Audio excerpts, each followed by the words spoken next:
오늘은 이제 고전 읽기 예배로 드려지게 되는데요.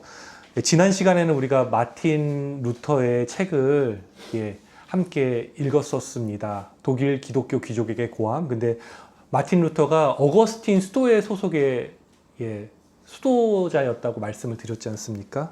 그래서 우리가 더 깊은 원천으로 한번 가보는 겁니다. 어떻게 보면 그 성서 해석에 있어서 정통을 우리가 한번 만나보는 건데요. 이제 루터를 만났고 오늘은 이제 4세기에 기독교의 가장 위대한 교부입니다. 어떻게 보면 네트워크의 허브 같은 존재거든요. 그를 거쳐야 됩니다. 정통이 무엇인지 얘기하려면. 그래서 그분의 가장 대표적인 저서인 고백록을 제가 좀 요약을 했거든요. 그 글을 함께 저희가 좀 읽고 제가 좀 해설을 해드리고 함께 대화하는 시간을 좀 가져보도록 하겠습니다. 한 목소리로 좀 같이 좀 천천히 읽어보았으면 합니다. 원래는 굉장히 방대한 저서이거든요. 그 자서적인 삶과 그리고 신학적 해설이 담겨 있어요. 시간과 영원에 대한 그리고 창세기 해설이 담겨 있는데 그걸 제가 좀 이게 A4 한 장에다 요약하려다 보니까 좀 많이 축약된 부분이 있다는 거 이해해 주시고 같이 한번 고백록 요약을 읽어보도록 하겠습니다. 나의 이름은 어거스틴입니다. 그리고 이 책은 나의 생애에 관한 책입니다. 당신은 내 안에 계셨으나 나는 밖에 있었습니다. 나는 당신을 밖에서 찾으려 했으며 당신이 만든 피조물들로 내 마음을 채우려고 했습니다. 그러나 당신은 나를 부르시고 소리치시어 나의 귀를 열어 주셨습니다. 당신은 내 안에 당신 빛을 비추시어 나의 눈을 뜨게 해주셨습니다. 당신의 향기를 불어 넣어 주시고 당신의 사랑으로 불타오르게 하셨습니다. 오 하나님, 당신이 당신 자신을 위해 우리를 만드셨으니 우리 마음이 당신 안에 쉬기까지 불안하고 방황할 것입니다. 나는 젊은 시절 자유를 만끽하며 여인을 사랑하고 탐닉하는 것에 빠져서 살았습니다. 그리고 열심히 공부해서 법학, 문학, 철학, 수학에 정통했으며 이교에 빠져서 자만심으로 부풀어 있었습니다. 이 무렵 당신은 키케로가 쓴 철학책을 통해서 육체의 쾌락을 넘어서 하나님의 지혜와 사랑을 찾는 것을 촉구하셨습니다. 그때 나는 다시 한번 사랑의 하나님이신 당신을 바라기 시작했습니다. 나는 당신의 말씀을 읽기 위해 거룩한 성서를 펼쳤습니다.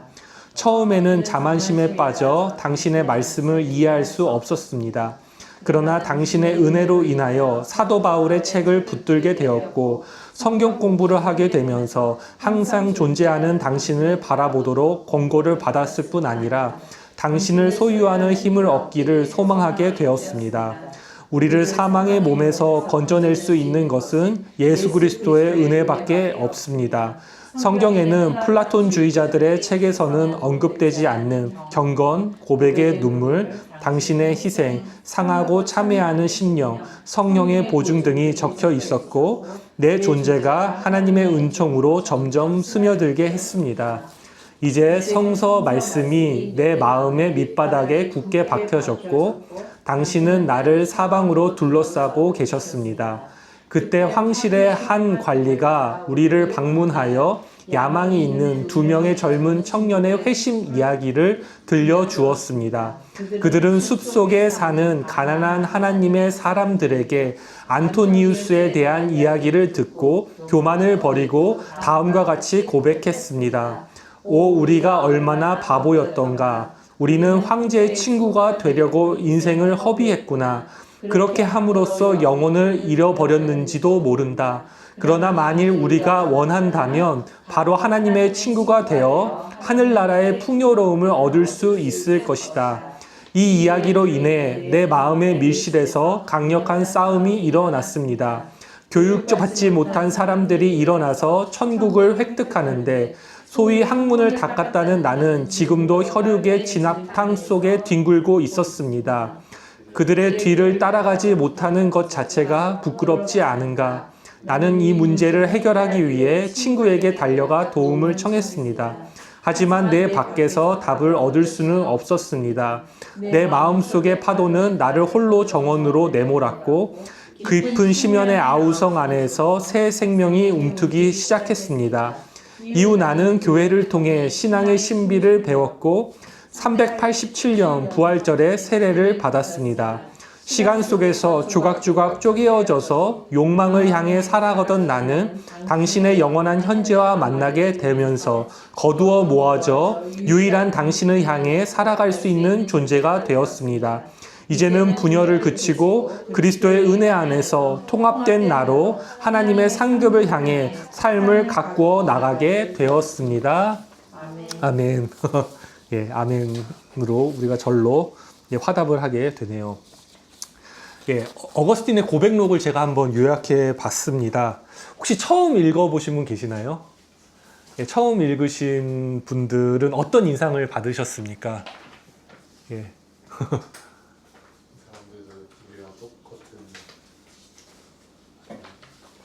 한 인간이구나. 아, 그 깨달으셨습니까? 예. 예, 그런 되게 인간적인 면모를 되게 솔직하게 표현했다는 그 첫인상을 나누어 주셨습니다. 또 기존에 관심을 갖고 읽었던 분도 계실 겁니다. 혹시 제 요약을 통해서 좀 새롭게 인식한 부분이 있는지 궁금합니다. 저는 이제 여러 번 이 책을 읽었었거든요.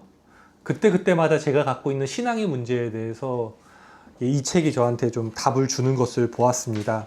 오늘은 고백록에 대해 3가지 정도로 정리하면서 여러분들이 고백록을 통해서 신앙이 한 단계 도약하는 것에 도움을 드리고자 합니다.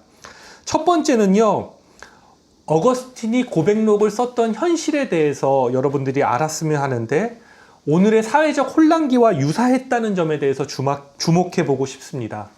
고백록이 397년에서 400년경에 쓰였는데요. 이 시기는 로마 제국의 쇠락기입니다. 정치적으로 경제적으로 쇠락하게 되었고 물론 이유기는 하지만요. 410년에는 로마 도시가 서고트족에 의해서 함락당하고 약탈당하는 일도 발생하게 됩니다. 이 시기, 이 쇠락기에 경제적인 풍요를 위해 달려왔던 기성세대와 그 풍요를 소비하고 누렸던 젊은이들이 맞이하게 되는 정체성의 혼란은 불가피했던 것으로 보여집니다. 요즘에 장관 청문회를 보면서 저는 우리 시대의 좀 혼란을 보게 되거든요. 국회의원들이 살벌하게 인사검증을 하게 되지 않습니까? 근데 그런 가운데 어떻게 보면 그 장관 후보자들 중에는 잘못을 뒤늦게도 인정하지 못하는 모습을 보게 되면서요. 고백하는 것이 얼마나 어려운가에 대해서 생각해 보게 됩니다. 그런데 어거스틴은요, 이러한 혼란기에 누가 검증하지 않았는데도요, 셀프 인사검증을 한 겁니다. 그리고 자신의 그 청년기와 그 하나님을 떠났던 그 모습들을 솔직하게 고백하는 것을 볼 수가 있는데요. 이 책이 상당히 사람들에게, 그 당시 사람에게 놀람을 주었고 신선함을 주었다는 것에 대해서 여러분들께 한번 상기시켜 드립니다. 둘째로는요, 이 어거스틴의 고백록은 한 2000년 전에 쓰여진 거잖아요. 그렇죠? 근데 오늘 우리의 현실에도 유효한 새로운 영성의 길을 제공한다고 여러분들께 말씀드리고 싶습니다. 그 길은 무엇이냐면요, 외면적인 길과 반대인 내면의 길을 우리에게 소개해주고 있다는 것에 대해서 여러분들께 그 요점을 딱 집어드리고 싶습니다. 아까 말씀드렸죠? 경제적 풍요를 위해 달려왔던 어른 세대와 그 풍요를 누리며 자라왔던 다음 세대, 그 두 세대 모두의 공통점은요, 외면적인 것을 향해서 정신없이 우리가 달려왔다는 것입니다.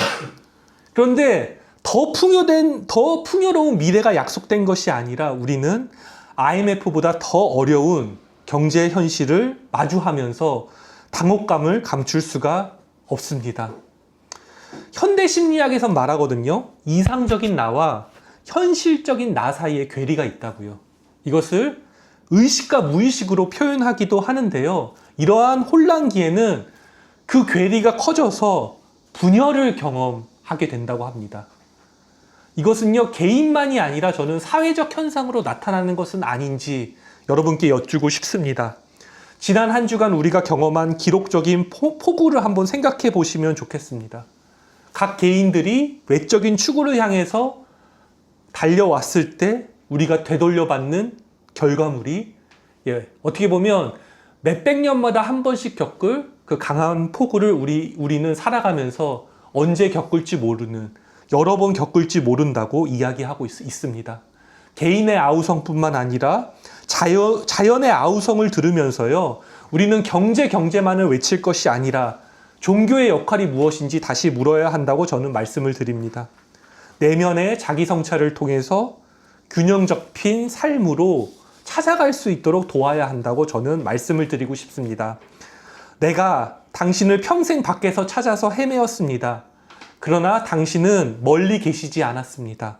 당신은 내 안에 가장 깊은 심연에 언제나 함께 하셨다는 이 고백록에 어거스틴의 이 말을 좀 기억해 주시면 좋겠습니다. 우리가 외적인 여정이 필요하죠.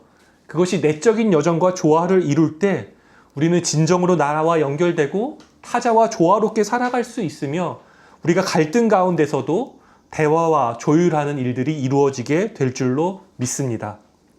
마지막입니다.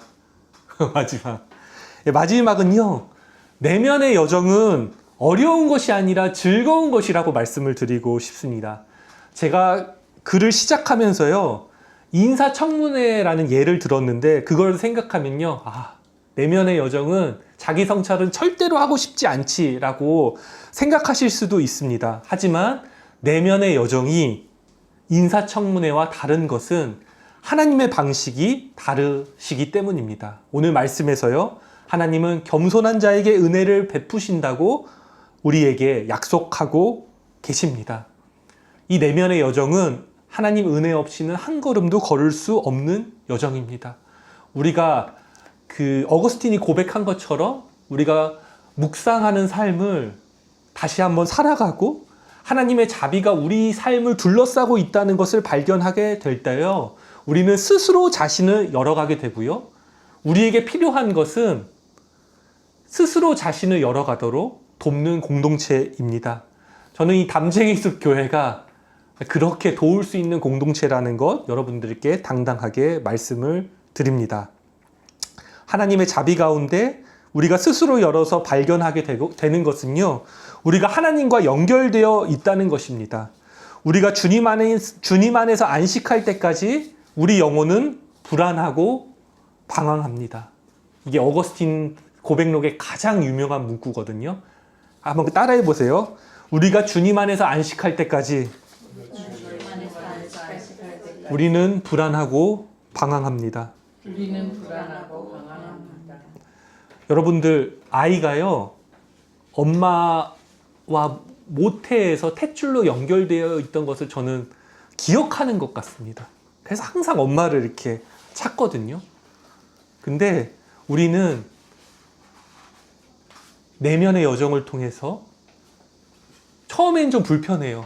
과거의 상처와 미래의 불안으로 뒤섞인 우리를 발견하게 될 것이지만 가장 깊은 곳에 우리가 하나님과 연결되어 있음을 우리는 발견하게 될 것입니다.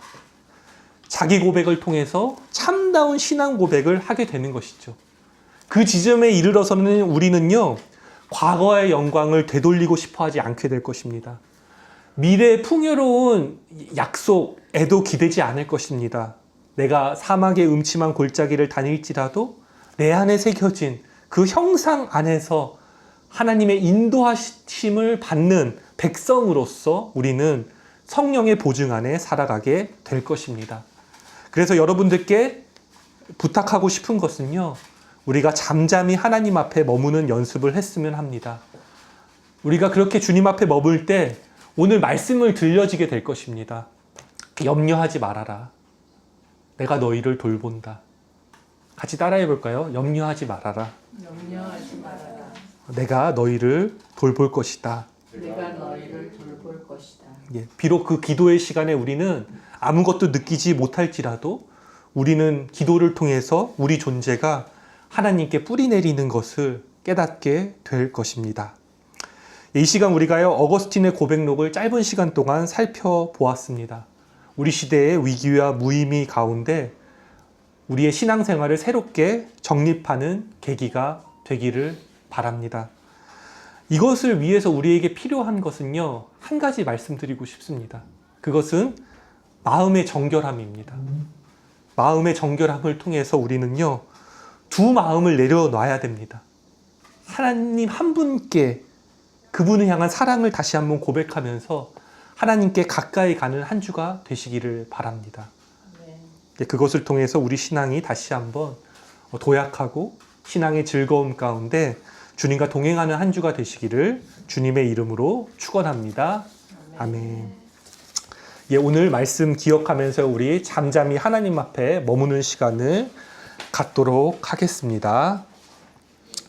하나님은 교만한 자를 대적하시되 겸손한 자들에게는 은혜를 주시느니라.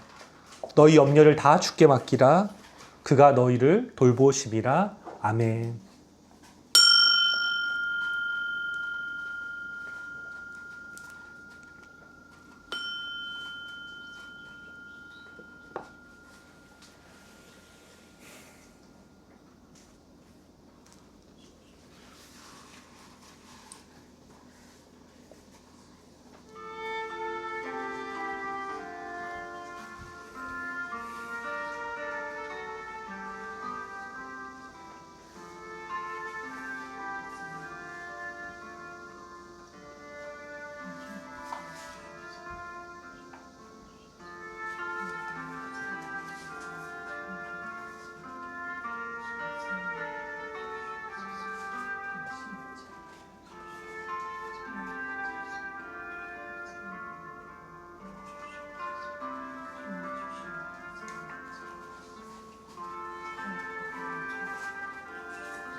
사랑의 나눔 있는 곳에 하나님께서 계시도다. 사랑의 나눔 있는 곳에 하나님께서 계시도다. 마지막으로 고백합니다. 사랑의 나눔 있는 곳에 하나님께서 계시도다.